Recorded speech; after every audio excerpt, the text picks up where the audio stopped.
everybody, and welcome back to Nintendo Treehouse live at E3. I'm Sam from the Treehouse, joined by my colleagues Rob and Matt, and we're going to take you back into Super Mario Odyssey. So in our first segment during E3, if you had a chance to catch that, we took a look at the Sand Kingdom and Metro Kingdom. But in this segment, Rob, you're going to take us back in and check out some old bits and pieces that we didn't have a chance to show off last time. Yeah, something I wanted to show off was that each of the kingdoms, while you return to the same handful of kingdoms a few times, they look very different depending on the circumstances. So the first time you go to the Sand Kingdom, it's the daytime, and this is what we're showing here. This is part of the floor ROM here. This is a segment from a little bit later, but you can get there if you're on the floor. And then after a little bit here, I'm going to show a bit from the nighttime version of the Sand Kingdom. And then later on, we'll do some more of that kind of shenanigan with the City Kingdom. Sorry, the Metro Kingdom.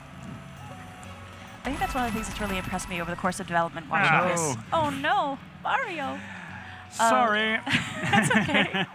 But watching this game come together, and it's certainly still in development, so there's a lot of stuff the dev team's still working on. But within the kingdoms, as they built them out and continued to refine them and add more content, there are so many interesting places that you can find within each space, and certainly even over the course of E3, we're not even showing you everything that's in either one of the kingdoms that we're showing here or the Wooded Kingdom. There's so many interesting places to find, particularly off the beaten path, I think. I should also mention that not every kingdom has a day and a night cycle, but they all do change depending on game circumstances. Right now the desert is frozen. Mario can eventually solve this problem. It won't be frozen anymore. That kind of difference. When I was playing this, I can't be patient when I'm on these platforms and I'm doing backflips and just running around, and I get killed so many times just because I can't stand still. I got ADD or something. Normally I'm kind of the same way, but I got humbled just now by falling, so I'm playing a little bit more safe. But not safe enough. You're almost there. Okay.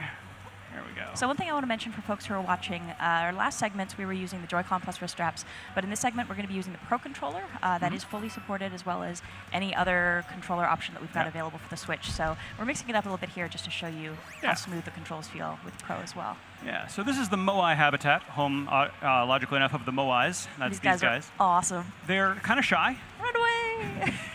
Also, this here is a moon fragment, or, yeah. And you need 5 of those, as you can probably tell by the little counter on the top middle of the screen, to get a power moon. But they're scattered around here.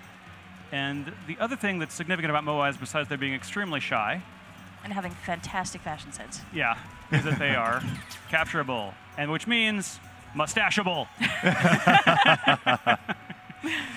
So. Oh, that looks glorious. Yeah, you'll notice my control prompt there is put on take off shades. Why would I want to put on my shades, you say? It doesn't get too bright here. Moais can see invisible stuff.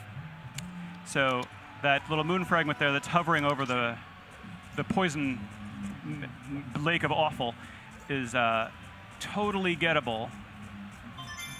But also, having your sunglasses on makes the Moais walk slowly. So that's the reason you don't just keep them on all the time. They're just kind of chilling out when they got the sunglasses on, like just kind of taking it easy. But it's also really cute when they're doing that really slow stroll. They have this really cute little hum that they do, where they're just kind of like moseying along. Yeah, I don't know if you can catch that on the stream. Cute. Maybe. Let's see if we can pop the sunglasses down. There it is. Yeah. So I was also going to point out that there's these birds here that are hovering, or apparently hovering in midair. But of course, the Moai can see that they're on this thing. And there's some collectible coins over there, but the Moai can't jump. So if you want to get them, the birds are giving you a hint of what's going on there. But you have to be brave and trust your analog stick skills to rock in a relatively straight path. Yes, okay. Wow, you did it the hard way. What's the easy way? Turn the camera, right? And then just go straight forward. I suppose. If you want to take all the sport out of it. And actually, just coming back to those birds, one thing that's worth keeping in mind in this game, birds seem to know what's up. If you're not sure where to find maybe that next moon that you need, keep an eye out for birds and see what they're getting up to. Yeah, you can see the shadow of a bird up there, and experience tells me, oh, look, it's glowy. He does look a little unusual for a bird. Yeah, pay attention to birds. There's several kinds in this game, and they are all meaningful. Except maybe pigeons. I'm not sure they do anything. I think they just make the world a better place by just being there and bouncing around. They might just be decorative, but they're pretty cool.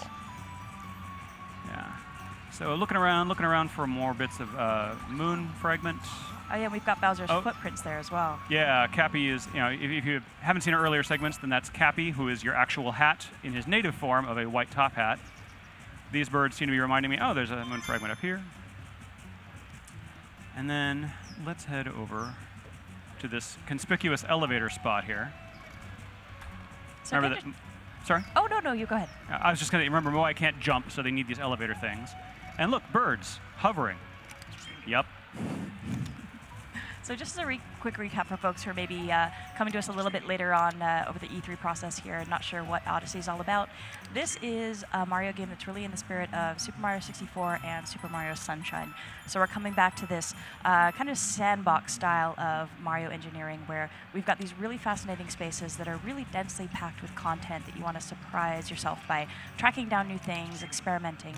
And if you're interested actually in the background of that kind of sandbox Mario-style content, we actually just put up a post on the Nintendo Treehouse Tumblr, Bill Trinan talking about this concept, hakoniwa, in Japanese, this kind of walled garden concept that came about with bonsai. Mm-hmm. And it's a really interesting way to understand how the developers are really thinking about the sandbox space that they're building. Yeah. So I just got the last of the moon fragments, which caused a power moon to appear.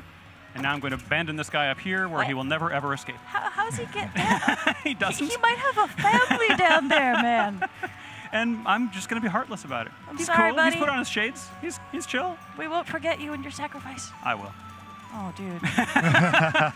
You got to remember these capture targets. And I like the same rules still apply, even if Mario didn't capture them. They still move in the same way, where the shades makes them move slow, and then they have to take them off to run away. It looks surprised with his little shades up there. It is interesting for a giant creature made of stone that they are as bashful as they are. They are. Pretty sure they could just walk across you and deal with you if they had a problem with you. So that was where that was the daytime segment I was going to show you. Now I'm going to switch over to the nighttime segment. So this again is another point, and we can't really talk about where we are in the story, but a different spot. Yeah. Right. What I really liked about the desert here is, I'm not sure if this was the intention or not, but there's a lot of throwbacks to Super Mario Land for me. I saw the Moai, and that's in the original desert type levels of that game. And we're going to see something else in this upcoming segment too that I think might remind people of a certain boss in that game. So here we are in Toasted Arena at night. It is of course cold because it's still frozen. Like I said, Mario can fix that later, but whoa! And the undead haunt these lands. So these little guys are Chinchos, and they make the desert sand situation much more challenging because they keep springing out, particularly when you're in wide open spaces, and they will just keep gathering. You have to be very careful to keep an eye on your surroundings because you can have a whole bunch of those guys sneak up behind you if you're in the middle of something else and you won't even realize they're there. And there's an infinite supply of them. There is no way to deal with them so you can explore in safety. So I also wanted to highlight a few of the fast travel options. So because the worlds are huge, you have to be able to get around quickly. One thing, if you've activated a checkpoint flag, as Cappy helpfully explains, you can go straight to it. This map, I haven't done much in this particular map, but I also wanted to point out the sort of travel brochure thing we're doing here. There's little articles about highlights of the areas, done exactly like it was the sort of travel map you might get at the hotel lobby. And if you peruse that text, there might be some hints in there as well. There are, yeah. It's worth reading the brochure. Yep, it is. So this is a Jaxi, and I think this is what Matt was alluding to. Right, yeah, this is it. I love his voice. Yes.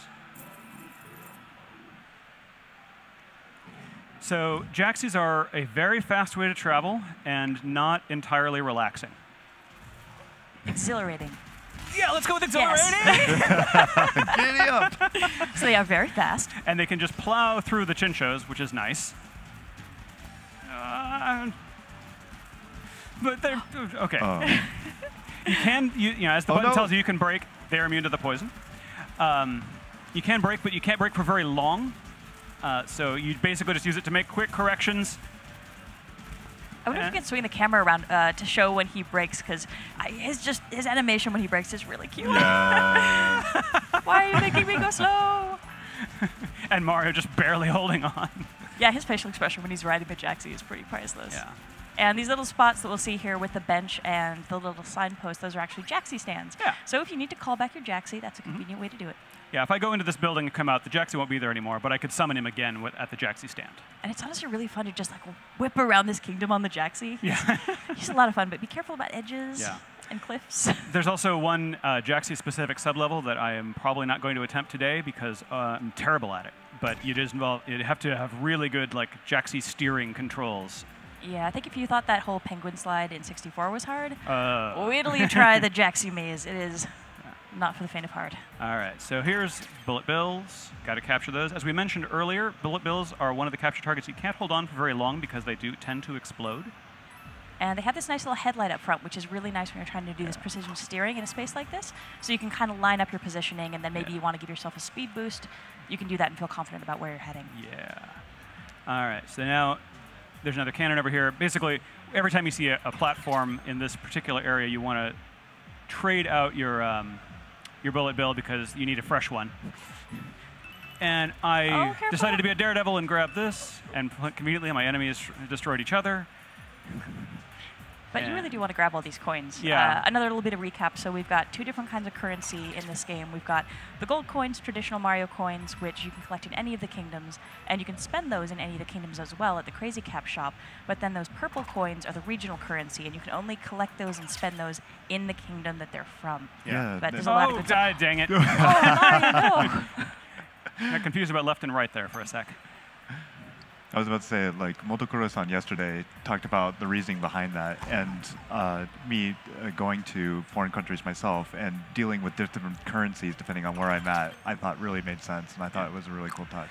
Yeah, I remember I was in Japan for the first time, and I was completely like, I don't know what to do with any of this money. Like, is this the correct? Yeah, I just gave bills every time, and I collected this huge mass of coins that I didn't know what to do with anymore because I didn't know what they were worth. Yeah, I know when you always felt kind of guilty going to a new place and you're just holding out your money like, this some of this is the right? which ones do you need? And here, money is upside down triangles. Yeah. Yeah. Which is cool. Yeah. And there's a lot of cool stuff you can buy with the currencies. So different outfits for Mario is certainly part of it. There are souvenirs that you can use to decorate the outside of your Odyssey, and also you can decorate the inside. And some other goodies in those stores as well. So it's worth hitting every Crazy Cap you find just to see what they've got in stock. Yeah. It also occurred to me just as you said that, Matt, that the money here is upside down. Maybe this isn't fated to be. That's all right. The money here is upside down triangles, We'll get and this. it's probably a reference to the inverted pyramid, which is one of the big local scenes. I'm going to try this one more time, and then we'll just move on to the city material I had planned. I believe in you. You got this. Thank you. Thank you. And I believe in your next faith in attempt. me was No. misplaced. I believe in your next attempt. Maybe we'll skip those coins and go for the wider one. All right, there's a slightly wider door there. Let's try that, and then I'll give up. All right. One other thing that I know Motokuro-san mentioned earlier on 83 as well, I don't know if it came up in the stream, but just through a conversation earlier, is the fact that in this kingdom in particular, a lot of it was inspired by his own trip to Mexico and how much he loved it there, and the architecture and the aesthetic there. And I think the development team has actually drawn a lot over personal travel that a lot of them have done into different places. Oh, cool. Oh, that's awesome. That was not on the stream because I didn't hear that. That's neat. It's a bit of a love letter to their experiences traveling. Another thing I love. Come on, Buttermilk. It's a lot like driving a car without brakes. Well, yeah, and it's a lot like. Oh, you got it. You're good. Shooter games on There we go. The arcade era or 8-bit era where you had like overhead view. Yeah, yeah. So I love how this game has the 3D adventure. It has like the 2D platforming with Mario, and it also has like these little just nods to different genres. And it's all in the same game. It's so great. Yeah, it's fun as you see the surprises that come up as you're going through these spaces too, where you never really know what to expect, even when you go through a warp pipe.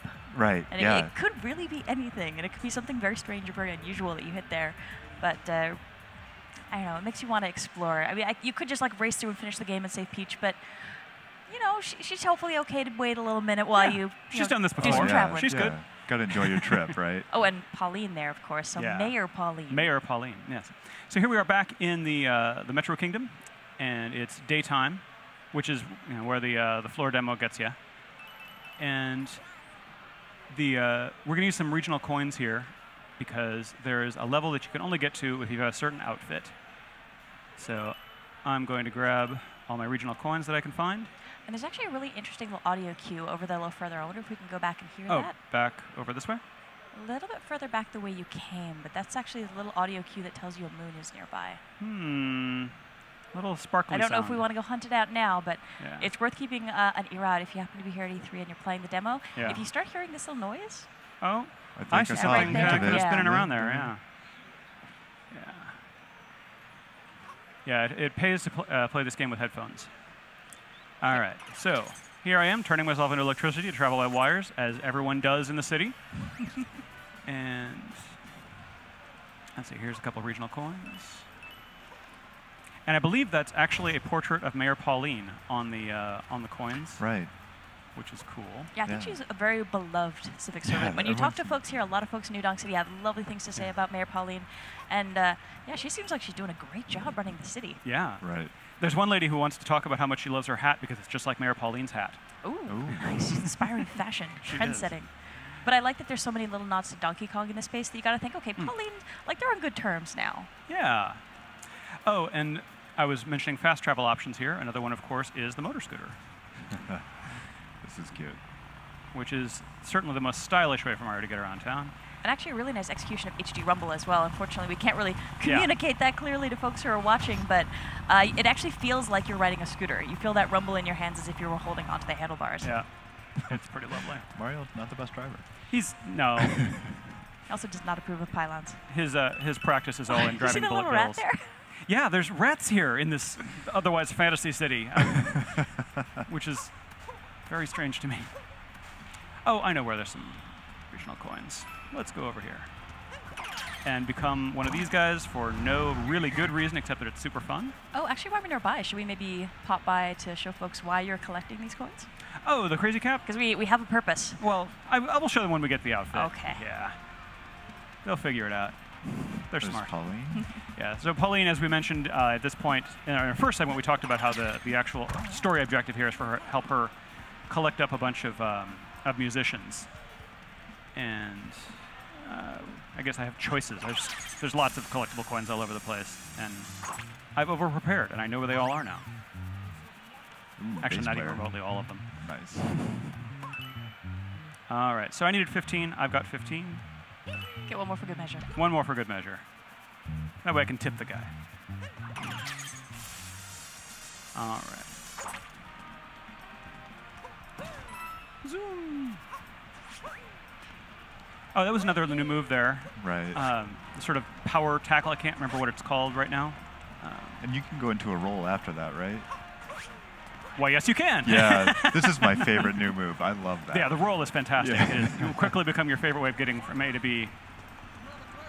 All right, so Crazy Cap stores, all of them are divided into two. There's the place where you spend your yellow coins and the place where you spend your purple coins. And this is actually the original location, so Oh, this is, I think, the flagship store. exclusive. Okay, yes.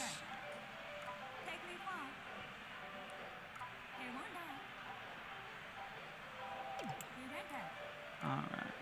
So yeah, this builder helmet might look familiar to people who have enjoyed other Mario games.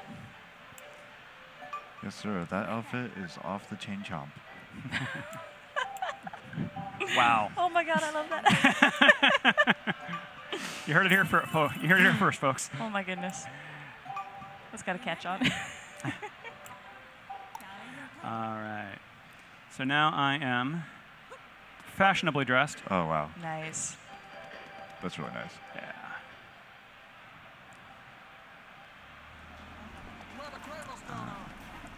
Oh, and yeah. So as we showed in our Ow. earlier segments, there are some spots that you have to meet a certain dress code expectation Yeah. to get through. Yeah. And climbing and rolling. And this guy. Hi, this guy.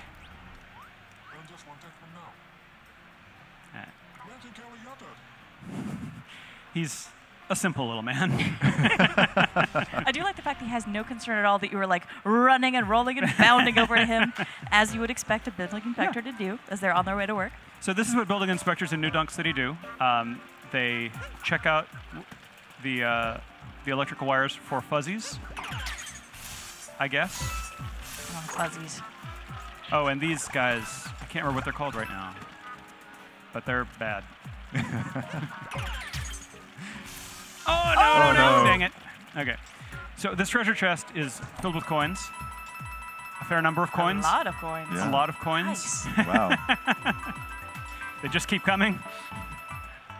Yay. Coins, of course, are also how you come back from losing a life. So you definitely want to have as many coins as possible at your disposal. And there's also some really cool stuff that's available in the yellow Crazy Cat stores, especially in the late game. They start adding more products later on, and some of those are super fun.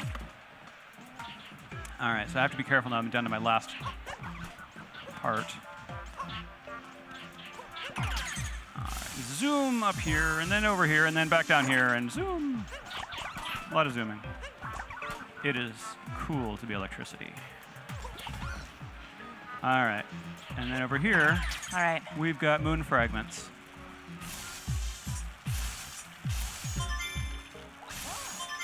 And gotta, of course, watch that timing super carefully. Almost. What? Oh, that was too There's much. one more down the There's corner one there. more down there. All right. You got Not one too hit late. left. It's the moment of truth. Yeah, here we go. Oh, dude, good job. Nice. Nice. All right, that made the heart go, or the moon go. Thinking about hearts because I'm down to one. Well, in the good news column, that moon will recharge you once you grab it. Yes, So that is get your indeed health back. good news. And just, yeah. Nice. Nicely done. Okay. And I think you've got one more spot to show Yeah, us, one more spot. I was going to switch to the Awesome. nighttime version of New Donk City. Which is considerably more perilous. Yes, you actually, when you first arrive in New Donk City, it is nighttime, and it is a grim and gritty environment. It's let's see here. And this as well, content that's not available on the show floor. Yeah. Here at E3, we've got the Sand Kingdom and Natural Kingdom in the daytime. So this nighttime content is exclusive for folks who are watching our stream. So thank you for watching, by the way. Yeah. Yeah. And I love the city at night because it's so different than the city during the day. Yeah. Yeah. It's very moody. And maybe people are thinking, oh, maybe it's the club scene, or maybe just the bad people are out. But No. you'll get a good idea of. It's grosser. Yeah. No worries, we'll be able to hop in here in a second and take a look. Yeah. All right. So let's see. And again, of course, this is only a small slice of what each of these kingdoms has to offer as Yeah, well. So I hope folks they're are all looking forward to exploring them for themselves. Huge and convoluted and filled with secrets. All right. All right. All right. Here we go. We can go and bring the feed up again. So way up there at the top of the building.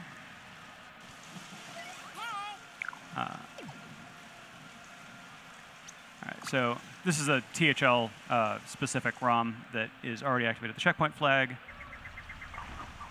And I'm going to hop inside here for a minute because I want to show you both these super gross urban sting bees. You may remember sting bees from, I believe it was Mario 64. They were sort of cute conical bees. These are guys are much, not so much cute. grosser. Yeah, their little maggoty form creeps me out. Yeah. But also I wanted this thing. So the Life Up Heart is the only sort of traditional power-up in the game, but with so many things you can capture, it's the only one you need.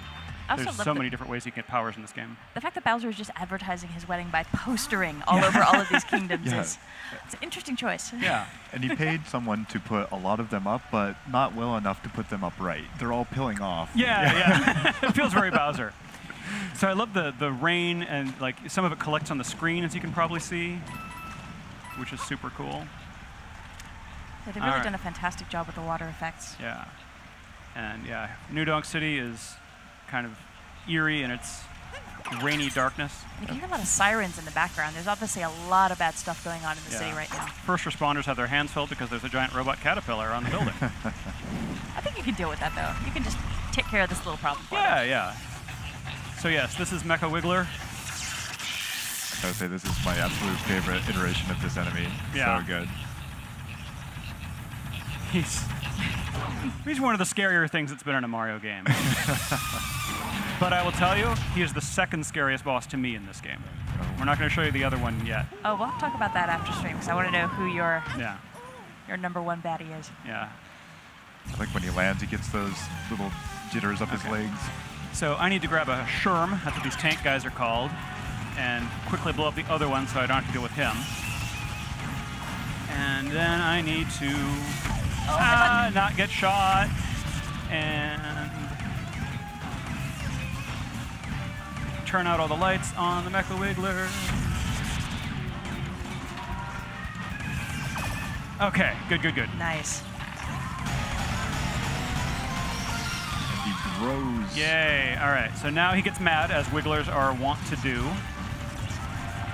And one of the big challenges, I think, with the Sherms, they're incredibly powerful, but also slow to move. I mean, they're tanks, so they're not going to turn on a dime. They're not going to be incredibly fast, so you have to be very mindful of your movement whenever you've got a Sherm. Oh, wow, ooh, that nice was close. dodge. Thanks. Dodging as a tank is a skill. Yeah, I can't really strafe a tank. Yeah. I also like how the Wiggler changed colors when he got really angry and started moving fast, just like you would expect. Just like you expect, Yeah. Someone engineered that exact behavior for some insane reason. Uh-oh. Okay, and you can actually shoot these big ol' energy ball things out of, if you can't dodge them, and shoot things instead. Oh, wow. Nice shooting. Thanks. That is the upper limit of where my turret can fire. Okay, I'll have to... This guy definitely makes you miss the traditional cuddly Wiggler, doesn't it? It really does. My son has a plush one of those, and it's super fun.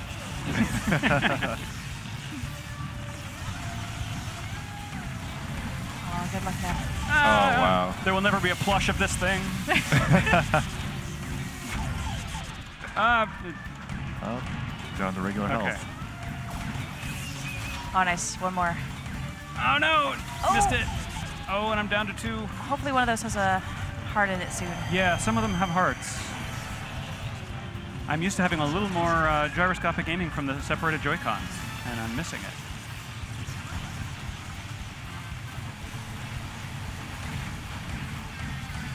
Oh. Yes. Oh, there it is. There it is. Nice.